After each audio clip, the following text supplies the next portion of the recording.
Amigo y amiga que me escuchas, te damos la bienvenida nuevamente a Púlpito Reformado, la voz de la Reforma Protestante en Puerto Rico, la voz oficial de la Iglesia Presbiteriana Reformada en San Juan.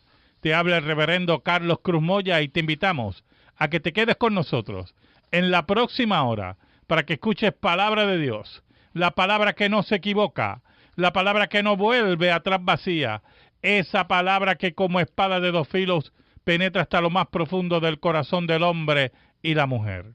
En esta hermosa noche en San Juan de Puerto Rico vamos a tener el tema La Nueva Pascua. La Nueva Pascua. Así que amigo y amiga que me escucha, busca tu Biblia, la palabra de Dios, la única regla de fe y conducta para discutir este tema tan interesante, la Nueva Pascua.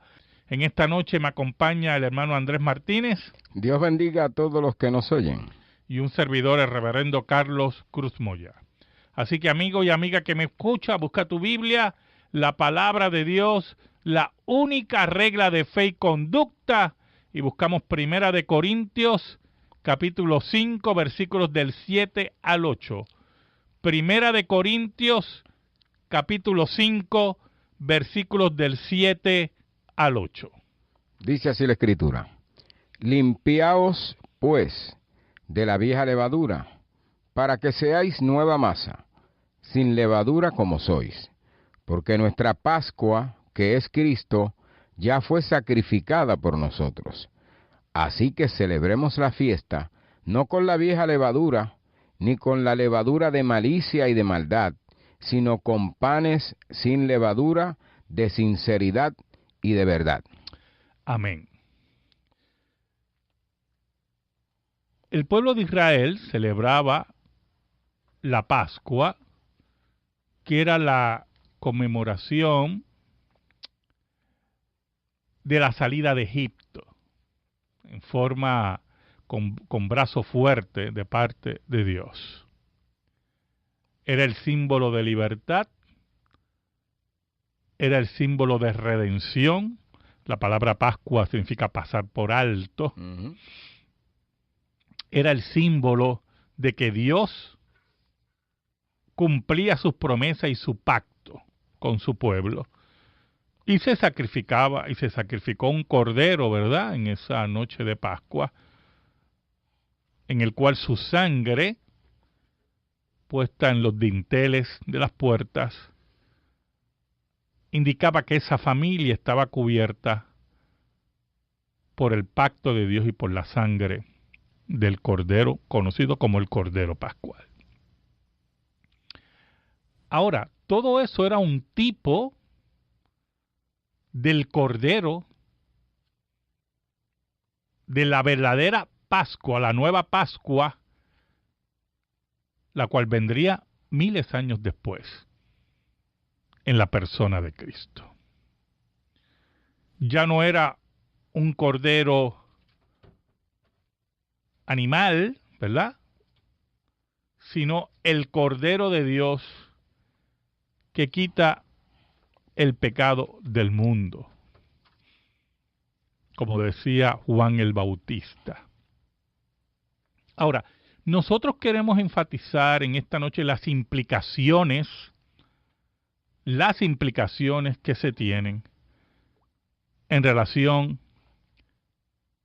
a la Pascua que es Cristo, como dice aquí el apóstol Pablo. Lo primero que tenemos que aprender de los pasajes que dice el apóstol Pablo, número 1, que nosotros nos tenemos que limpiar de la vieja levadura. Ya no es la Pascua de Israel, sino la nueva Pascua en Cristo. Como dice el apóstol Pablo, limpiaos pues de la vieja levadura para que seáis nueva masa, sin levadura como sois, porque nuestra Pascua, que es Cristo, ya fue sacrificada por nosotros. Ya nosotros no tenemos que repetir la fiesta de la Pascua con un nuevo cordero, porque el Cordero de Dios murió una sola vez y para siempre por su pueblo. Por eso el apóstol Pablo en el versículo 8 dice, así que celebremos la fiesta. Mire, él dice, vamos a celebrar la Pascua. Vamos a celebrar la Pascua, no con la vieja levadura, no con los tipos, no con las sombras, ¿verdad? Ni con levaduras de malicia y de maldad, no tampoco con la vieja criatura, sino con panes sin levadura de sinceridad y de verdad, porque Cristo, que es nuestra Pascua, es la luz y la verdad de los verdaderos creyentes. Que él hace alusión muy claramente, no solo a la vida personal, sino a la vida religiosa. Exacto. ¿Entiendes? Exacto. La forma de cómo debemos, aparte, debemos establecer o señalar que la Pascua la instituye Dios mismo, no es una fiesta de seres humanos, o sea, el humano no la origina, es Dios mismo, y aquí nos está diciendo que separemos no solo de nuestra conducta, nuestra vida, sino de la parte religiosa, del asunto de la adoración a Dios, exacto, que hay que tomar en cuenta. Por lo tanto, si nosotros enfatizamos, Pablo lo que está diciendo, si nosotros mantenemos una mirada en el tipo, en la vieja levadura, estamos obviando y rechazando la nueva Pascua. La Pascua que es en Cristo. La Pascua que es verdaderamente eterna. Que es nuestro descanso. Que es nuestra realidad. Ahora, Pablo hace un énfasis ético en la celebración de la Pascua en estos versículos. Pero también hay un aspecto ceremonial litúrgico, ¿verdad? Muy bien. Que es la institución de la mesa, de la Santa Cena, de parte de Cristo, como un recuerdo, ¿verdad? Un memorial, no solamente de recordar lo que Cristo hizo por nosotros, sino también un aspecto escatológico, porque Cristo dice que va a tomar la mesa con nosotros cuando Él vuelve. Vamos a buscar el pasaje que lo tenemos en Mateo 26. Mateo 26. 26 al 28.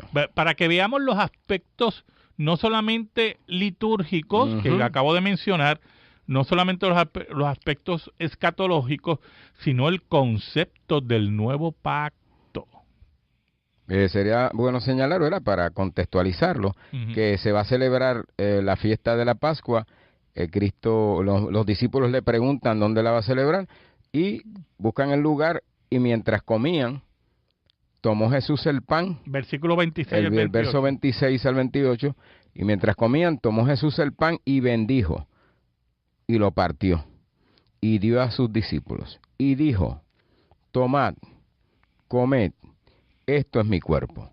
Y tomando la copa, y habiendo dado gracias, les dio, diciendo, bebed de ella todos, porque esto es mi sangre del nuevo pacto, que por muchos es derramada para remisión de los pecados. Y os digo que desde ahora no beberé más de este fruto de la vid hasta aquel día en que lo beba de nuevo con vosotros en el reino de mi Padre. Entonces, mire qué interesante, ¿verdad?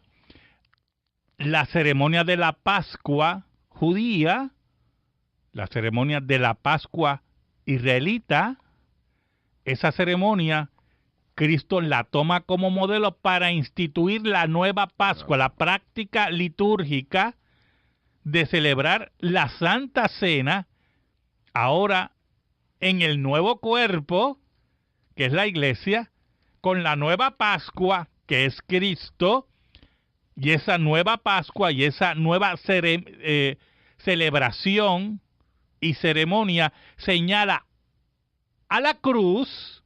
Por eso Pablo dice que Cristo es nuestra Pascua, que fue sacrificada, señala a la cruz, pero también señala que escatológicamente al futuro, a su segunda venida, para consumar el reino inaugurado.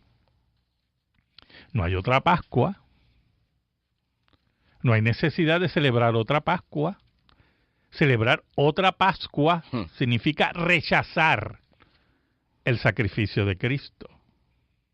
Significa volver a los tipos y no ver que lo cumplido ya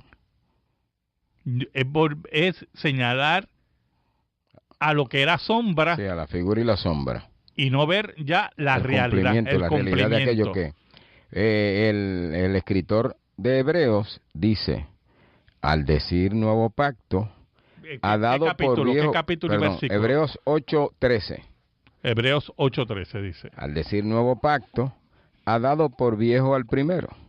Y lo que se da Por lo tanto, tenemos varios aspectos. Número uno, la vieja Pascua ya caducó. Ya terminó, ya desapareció. Y es importante que usted entienda esas palabras de desaparecer, ¿oyó? De desaparecer. No significa que la gente no la practica todavía, ¿verdad? Muchos judíos practican su Pascua, porque no han aceptado la nueva Pascua, que es Cristo, ¿verdad? Pero los méritos que tenía la vieja Pascua ya desaparecieron. Lo que señalaba esa Pascua, que nos recordaba la salida de Israel, ya desaparecieron. Ya lo viejo pasó. Usted puede celebrar lo que quiera, ¿verdad? La gente puede celebrar lo que quiera. Pero ya pasó. Es como cuando usted conmemora el natalicio de alguien, ¿verdad? Y lo recuerda y eso. Pero mire, ya se murió. Ya se murió. Y muchos insisten entre el pueblo cristiano celebrar una Pascua que ya murió, dice el apóstol Pablo, que ya desapareció, dice el autor de Hebreos. Eso me recuerda acerca del pueblo judío, que no adora al verdadero Dios, no aceptando a Cristo como el Mesías. Así mismo es, porque el que no tiene al Hijo, dice la Biblia, no tiene al Padre. No tiene al Padre. Y entonces, si los que hemos recibido el nuevo pacto retrocedemos a las figuras, nos está pasando lo mismo, que estamos rechazando al Dios verdadero. Exacto. Que ha instituido esta nueva Pascua, ¿no? Así mismo es. En ese sentido, siguiendo esta línea, el autor de Hebreos nos dice que cuando usted rechaza la nueva Pascua, cuando usted rechaza la sangre del Cordero, usted está pisoteando la sangre del nuevo pacto, dice el autor de Hebreos. La sangre del nuevo pacto. Porque usted se quiere aferrar a figuras y a símbolos que ya no tienen ningún recurso, no tienen ningún uso, porque nosotros tenemos ahora el cumplimiento de la realidad ¿en quién? En la persona de Cristo. Ahora, pero también el lenguaje de Cristo no solamente nos habla del señalamiento del Gólgota, del futuro escatológico, sino también nos habla del nuevo pacto en su sangre, que es el cumplimiento de la profecía del Antiguo Testamento. En Cristo tenemos el nuevo pacto. Y la ceremonia de la Santa Cena nos recuerda que estamos en el nuevo pacto. Y que ese nuevo pacto es para aquellos que por medio del Espíritu de Dios reconocen que son unos pecadores y aceptan a Cristo como su único Salvador personal. Puntualizando, estando ya presente Cristo, nos dice el escritor de Hebreos en el capítulo 9, de los bienes venideros, por el más amplio y más perfecto tabernáculo, no hecho de manos, es decir, no de esta creación, ni por la sangre de machos cabríos, sino por su propia sangre. Así mismo Esto es lo que establece el nuevo pacto. Lo otro quedó atrás, no tiene vigencia, no tiene efectividad. Ir atrás, como hoy hay personas y están los que le llaman los cristianos judaizantes, óigame, es pisotear la sangre y pasar por alto. Óigame. Por lo tanto, los aspectos que se ven en 1 Corintios 5, los aspectos que vemos en Mateo, ¿verdad? Y lo que estamos leyendo en Hebreos, enfatizan claramente que Cristo, que es la culminación de la revelación de Dios, En Cristo se cumplen todas las promesas, sí y amén, ¿verdad? En Cristo tenemos la nueva Pascua. Cristo es nuestra Pascua, no necesitamos otra Pascua. En Cristo estamos completos, totalmente completos. Y cuando usted rechaza a Cristo, rechaza la nueva Pascua. Usted rechaza la nueva fiesta de Dios, instituida por Dios. Porque aquí nos dice el apóstol Pablo, y quiero volver, ¿verdad?, al versículo de 1 Corintios 5, versículo 8, dice, así que celebremos la fiesta. O sea, usted rechaza la fiesta nueva de Dios. Usted rechaza esa fiesta de Dios, que es la culminación de Dios, que es Dios mismo entregándose en su Hijo, por los rudimentos, por las sombras, por los tipos, por las promesas. Ya no hay promesas, ya tenemos el cumplimiento ante nosotros. La promesa se cumplió en Cristo. No sé si tienes algo más, Andrés. Está bien. O sea, siguiendo esta línea, hermanos, nuestra vida ha sido salva, nuestra deuda ha sido saldada por aquel que no solamente es sacerdote según el orden de Melquisedec, sino que también al mismo tiempo es el Cordero Pascual. El Cordero Pascual. Vamos a pasar a la noticia religiosa con el hermano Andrés Martínez. Dice así, últimas palabras de niña cristiana al morir quemada por ISIS. Una muchacha cristiana gritó, Dios, perdónalos, y murió en brazos de su madre después que combatientes de ISIS incendiaron su casa. La joven se cree tenía 12 años de edad. Murió por sus quemaduras después de que los militantes atacaron su casa familiar en Mosul, en Irak. Su historia estuvo entre un número de temas en una conferencia sobre la persecución de los cristianos en Nueva York el mes pasado. Los militantes terroristas irrumpieron en la casa gritando, no tienen tiempo, el edificio está encendido en llamas. Madre e hija lograron escapar de la quema del edificio, pero la niña tenía quemaduras de 4º grado y fue trasladada de emergencia al hospital. Murió en brazos de su madre en el hospital. Las últimas palabras que dijo fueron, Dios, perdónalos. Jacqueline Isaac, una defensora de los derechos humanos que transmitió la historia, dijo, en medio de la oscuridad hay luz. Cuando hay luz, hay esperanza. Isaac es vicepresidenta del grupo Camino de Éxito y estaba entre un número de oradores en el evento de 3 días realizado en Nueva York. Samia Slemen, de 15 años, también fue una de las oradoras en el evento y habló de su experiencia como una cautiva de ISIS durante 6 meses. Hombres y mujeres cautivos fueron separados. Niñas tan jóvenes como de 7 fueron violadas y obligadas a convertirse al Islam, dijo. ¿Por qué estos niños inocentes y los demás inocentes sufren tanto en la región? Preguntó Sleman. ¿Por qué no vemos que se tomen medidas? Aunque hace ahora 1 año y medio hemos visto cosas horribles ocurrir.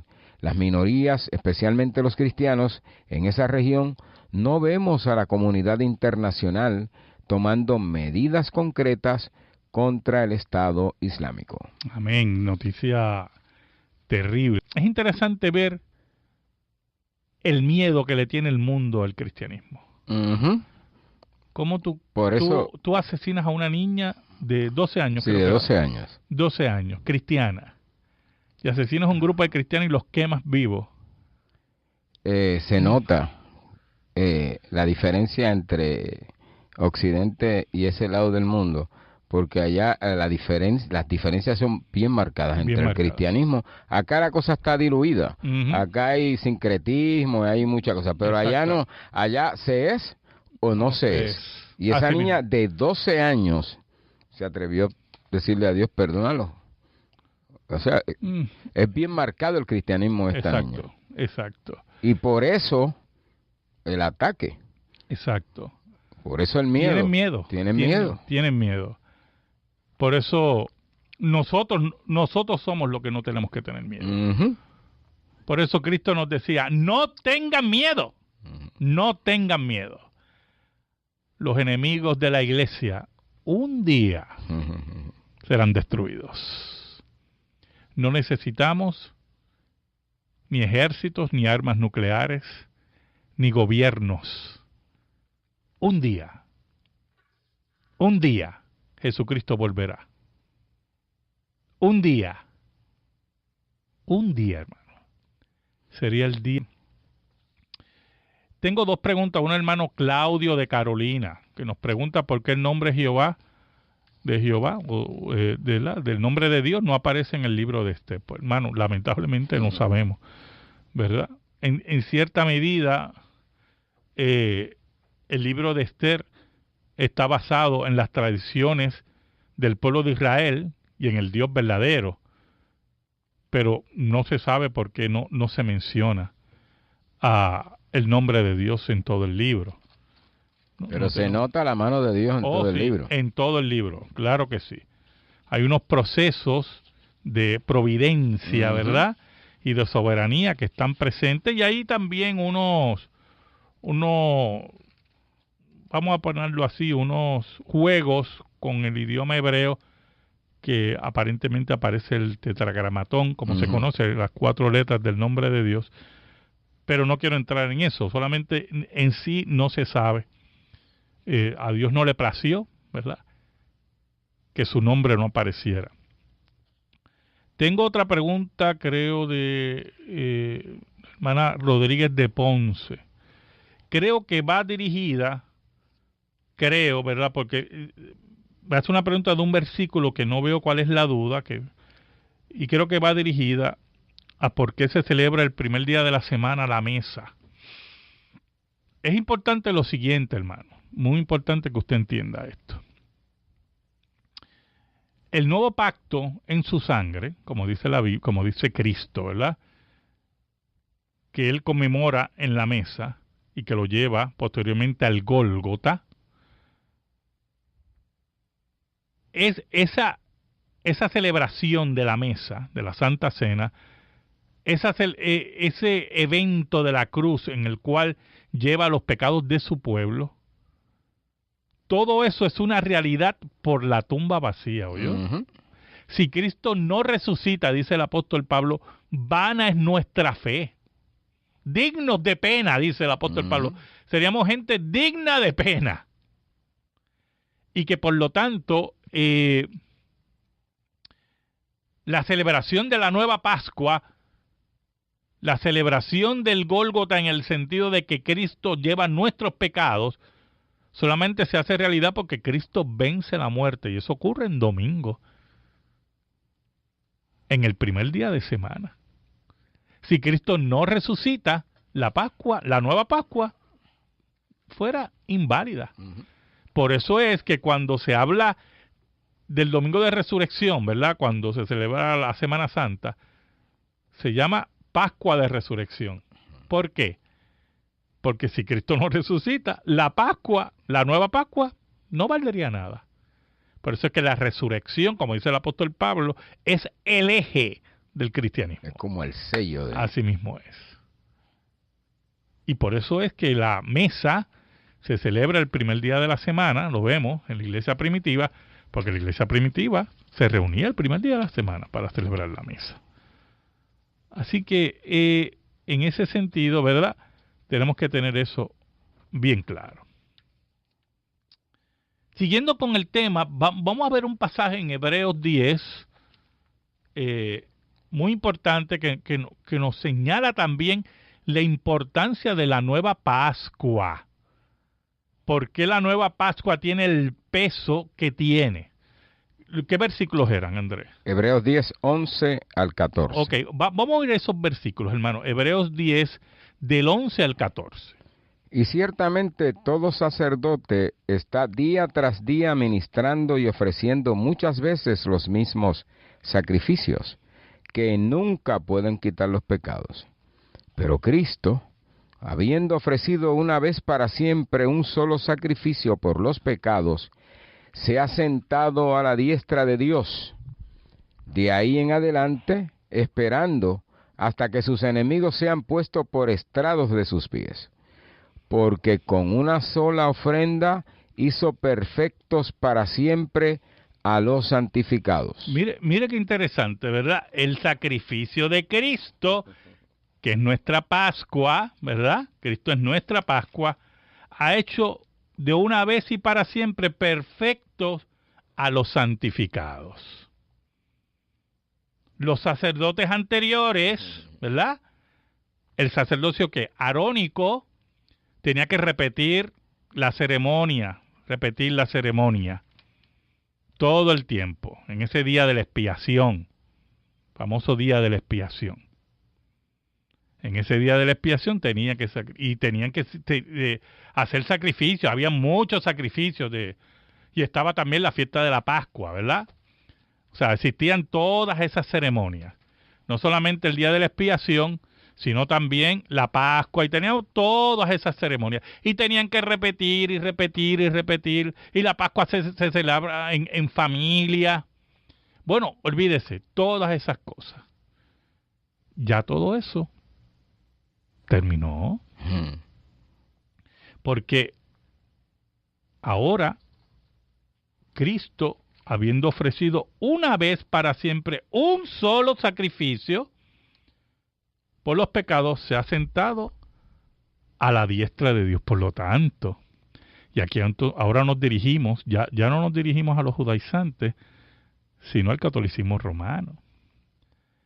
Cuando en cada misa se dice que se vuelve a sacrificar a Cristo en un sacrificio incruento, o sea, sin sangre, va contra todo el testimonio bíblico, que hubo un solo sacrificio. Cristo fue ofrecido una sola vez por los pecados y está sentado a la diestra de Dios. No está en el altar de la misa, como dice Roma, que el pan se convierte en el cuerpo de Cristo y está allí. No, Cristo está a la diestra de Dios.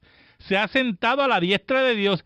Y el versículo 13 nos dice, de ahí en adelante, esperando hasta que sus enemigos sean puestos por estrado de sus pies. ¿Esperando qué? La culminación del reino de Dios. Lo que dijo Mateo, lo que Cristo dijo en Mateo con la celebración, no beberé esto hasta que sea inaugurado el reino, o sea, sea consumado el reino de Dios. Por lo tanto, cuando se habla del sacrificio de la misa, hay un grave error doctrinal, pero gravísimo. Y es un acto profundo de idolatría. ¿Por qué? Porque en el momento que el pan se convierte en el cuerpo de Cristo, como plantea la teología católica romana, entonces las personas pueden ¿qué? Arrodillarse ante el pan, porque allí está Cristo, en el Santísimo, ¿verdad? Y como Cristo está allí, el cuerpo de Cristo está allí, el pan es adorado. Entonces no es solamente un acto que es contrario a la nueva Pascua, al sacrificio anual que ahora es Cristo, que ha sido ofrecido una sola vez, sino que también es un acto de profunda idolatría. O sea que tanto los judaizantes como la teología católica romana están de vuelta a la sombra. A la sombra. Quieren volver a la sombra. A la sombra. Entonces, cuando el catolicismo romano insiste, algo que es sorprendente, ¿verdad? Que los sacerdotes tienen esa capacidad de hacer el milagro, conocido como la transustanciación, porque ellos tienen el sacerdocio según el orden de Melquisedec. Están cometiendo también un grave error, porque la Biblia dice que hay un solo sacerdote, según el orden de Melquisedec, y que su sacerdocio no cambia, no se muda, no cambia de manos. Y como dice la traducción Bober Cantera, no es transferible. Por lo tanto, cuando el sacerdocio católico romano y cuando la teología católica romana dice que cuando se impone las manos para ordenar un nuevo sacerdote se transfiere el sacerdocio según el orden de Melquisedec, eso es un grave error, porque la Biblia dice todo lo contrario, que el sacerdocio de Cristo no cambia y que no es transferible. Por lo tanto, nada ocurre en la misa. Nada ocurre. Porque Cristo está sentado a la diestra de Dios, esperando que sus enemigos sean puestos como estrado de sus pies. Llámanos, 787-724-1190, 787. El escritor de Hebreos, cuando nos habla acerca del sacerdocio de Melquisedec, dice en el capítulo 7, verso 28, porque la ley constituye sumos sacerdotes a débiles hombres, pero la palabra del juramento posterior a la ley, es decir, al Hijo hecho perfecto para siempre. Es decir, que el juramento se le hizo a una sola persona, a Cristo, a más nadie. Y que no puede residir en hombres que débiles, porque ya tiene que estar sobre el sacerdote que no es débil. Que no es débil, que es perfecto. Que venció la muerte, que es perfecto, que es Dios mismo, que es Cristo Jesús. En ese sentido, la nueva Pascua, que es el tema de esta noche, tiene todo el respaldo del tercer cielo, del trono de Dios, a tal nivel que el sacerdote no solamente Cristo no se constituye solamente sacerdote, sino también sacrificio por su pueblo. Sacrificio por su pueblo. Ahora, para terminar en esta noche, en ese mismo capítulo 10 de Hebreos, que lo dejamos en el versículo 13, mire cómo dice, el versículo 14, 15. Mire cómo dice el versículo 15.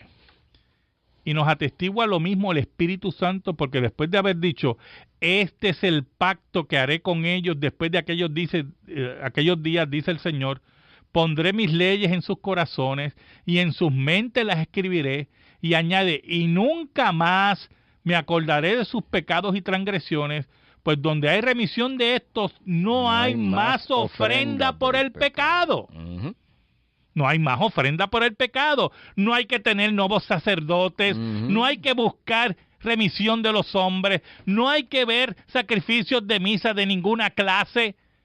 No hay más ofrenda por el pecado. Por el pecado. En ese sentido, todo intento de hacer nuevos sacrificios es blasfemia contra Dios. Blasfemia contra la sangre del Cordero. Blasfemia contra el Cristo triunfante que venció la muerte. Todo intento de cualquier altar en esta tierra de repetir el sacrificio de Cristo es un intento idolátrico contrario a la revelación bíblica. Sí, el escritor de Hebreo lo pone de manera grave cuando dice que el que no acepta esto versículo pisotea. ¿Sabes el versículo? No lo tienes. No lo tengo en la mano, sí. Okay. Pisotea la sangre del pacto eterno. Exacto. Y hace afrenta al Espíritu de gracia. Así mismo es. O sea, menosprecia la obra de Dios por la obra de ellos. Yo te voy a leer el versículo. Mira cómo dice Hebreos 10, versículo 26 al 29. Dice así: porque si pecáramos voluntariamente después de haber recibido el conocimiento de la verdad, ya no queda más sacrificio por los pecados. Le está hablando a esos judíos que abandonaban la fe, ¿verdad? Sí. ¿Y abandonaban qué? La fe verdadera y pecaban voluntariamente, o sea, en eso consistía el pecado. Exacto, en rechazar a Cristo, sino una horrenda expectación de juicio, porque querían volver a los sacrificios de animales, a la Pascua anterior. Dice, ya no hay sacrificios, si usted vuelve a esos sacrificios, mire, esos no sirven, le dice el autor de Hebreos, sino una horrenda expectación de juicio y de hervor de fuego que ha devorado a los adversarios. Entonces dice, el que viola la ley de Moisés por el testimonio de 2 o 3 testigos muere irremisiblemente. ¿Cuánto mayor castigo pensáis que merecerá el que pisoteare al Hijo de Dios y tuviere por inmunda la sangre del pacto en la cual fue santificado e hiciere afrenta al Espíritu de gracia? Todo aquel que quiera volver a una Pascua, que quiera volver a sacrificios de animales, que quiera volver a repeticiones de sacrificios incruentos, sin ninguna base bíblica, pisotea la sangre del Hijo de Dios. Y tiene por inmunda esa sangre. O sea, y hace afrenta, o sea, está contra Dios, en contra de Dios. Contra del Señor.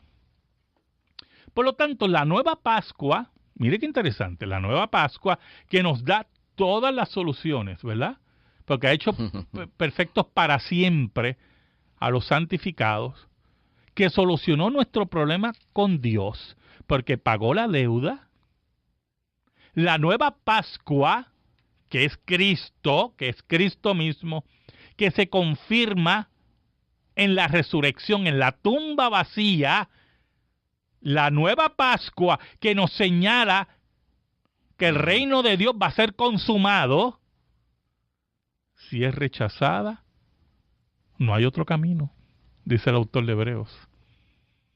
No hay otro camino, sino una horrenda expectación de juicio. El único camino de salvación y el único camino a Dios es Jesucristo.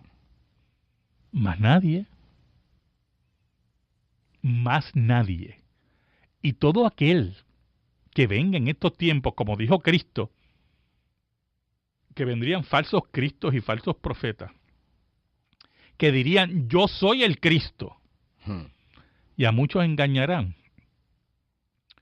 son una patética imitación, un intento patético de imitar a la segunda persona de la Trinidad, el que fue sacerdote y sacrificio al mismo tiempo. Cristo le llama ladrones y salteadores. Así mismo es. Por lo tanto, hermano, amigo y amiga que me escucha, si has conocido a Cristo como tu único Salvador personal, si Dios ha llegado a tu vida y te ha transformado y ha hecho que te rindas ante Él y has recibido el regalo de la salvación, estás en la nueva Pascua.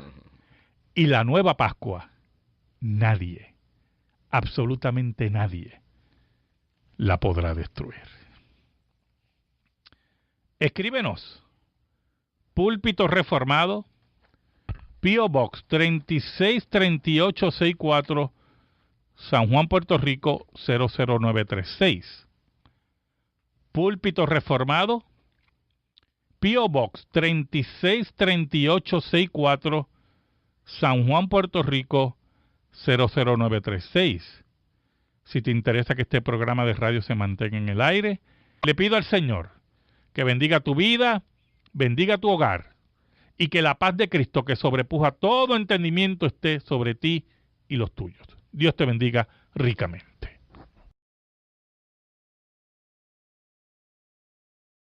Amigo y amiga que me escuchas, te damos la bienvenida nuevamente a Púlpito Reformado, la voz de la Reforma Protestante en Puerto Rico, la voz oficial de la Iglesia Presbiteriana Reformada en San Juan. Te habla el reverendo Carlos Cruz Moya y te invitamos a que te quedes con nosotros en la próxima hora para que escuches palabra de Dios, la palabra que no se equivoca, la palabra que no vuelve atrás vacía, esa palabra que como espada de 2 filos penetra hasta lo más profundo del corazón del hombre y la mujer. En esta hermosa noche en San Juan de Puerto Rico vamos a tener el tema La Nueva Pascua.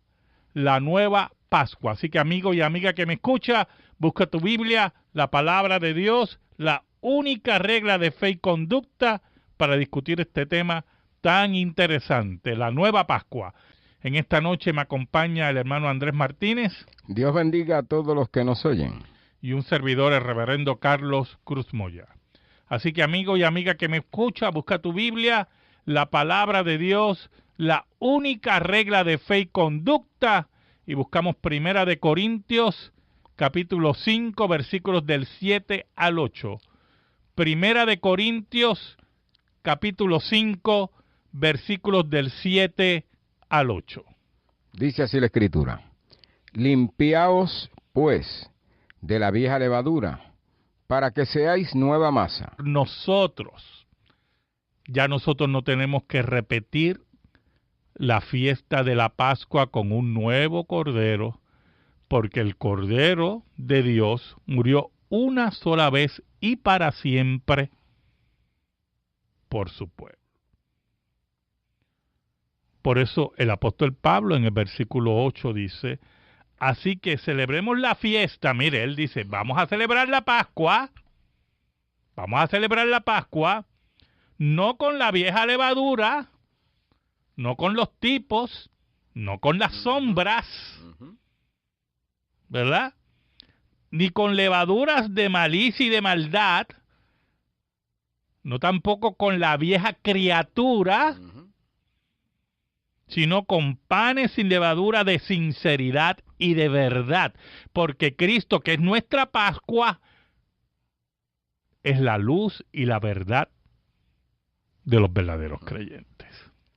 Que él hace alusión muy claramente, no solo a la vida personal, sino a la vida religiosa. Exacto. ¿Entiendes? Exacto. La forma de cómo debemos, aparte, debemos establecer o señalar que la Pascua la instituye Dios mismo, no es una fiesta de seres humanos, o sea, el humano no la origina, es Dios mismo, y aquí nos está diciendo que separemos no solo de nuestra conducta, nuestra vida, sino de la parte religiosa, del asunto de la adoración a Dios, sin levadura como sois, porque nuestra Pascua, que es Cristo, ya fue sacrificada por nosotros. Así que celebremos la fiesta, no con la vieja levadura, ni con la levadura de malicia y de maldad, sino con panes sin levadura, de sinceridad y de verdad. Amén. El pueblo de Israel celebraba la Pascua, que era la conmemoración de la salida de Egipto, en forma con brazo fuerte de parte de Dios. Era el símbolo de libertad, era el símbolo de redención. La palabra Pascua significa pasar por alto. Era el símbolo de que Dios cumplía sus promesas y su pacto con su pueblo. Y se sacrificaba, y se sacrificó un cordero, ¿verdad?, en esa noche de Pascua, en el cual su sangre, puesta en los dinteles de las puertas, indicaba que esa familia estaba cubierta por el pacto de Dios y por la sangre del cordero, conocido como el Cordero Pascual. Ahora, todo eso era un tipo Dios, exacto que hay que tomar en cuenta. Por lo tanto, si nosotros enfatizamos, Pablo lo que está diciendo, si nosotros mantenemos una mirada en el tipo, en la vieja levadura, estamos obviando y rechazando la nueva Pascua, la Pascua que es en Cristo, la Pascua que es verdaderamente eterna, que es nuestro descanso,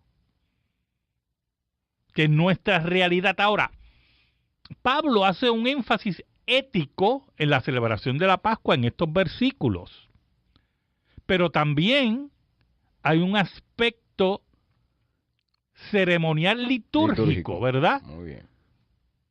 Que es la institución de la mesa, de la Santa Cena, de parte de Cristo, como un recuerdo, ¿verdad? Un memorial, no solamente de recordar lo que Cristo hizo por nosotros, sino también un aspecto escatológico, porque Cristo dice que va a tomar la mesa con nosotros cuando Él vuelve. Y vamos a buscar el pasaje que lo tenemos en